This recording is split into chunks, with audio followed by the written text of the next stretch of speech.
In this video, I'm going to show you how to remove a reseller from Google Workspace. Since the process requires access to a purchase plan, I can show it directly, but don't worry, I'll guide you step by step, so listen carefully and follow along. First, let's start by going to google.com. In the search bar, type Google Help and press enter.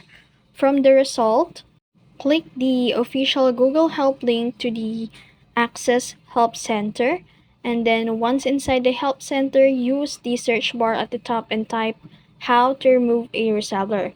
So this will bring you up to Google's official guide with detailed instruction on the process.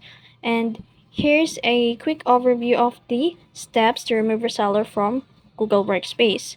First, log in to the admin console at the admin.google.com using your administrator credentials. Navigate to the billing section and then under subscriptions, find the plan managed by your reseller. And after that, if the option is available, click switch to Google to transfer billing and support directly to Google. And then if no such option appears, you'll need to contact Google Support and then go to the support section in the admin console and request help in removing the reseller. And then once the reseller is removed, set up your direct billing information to avoid services eruptions.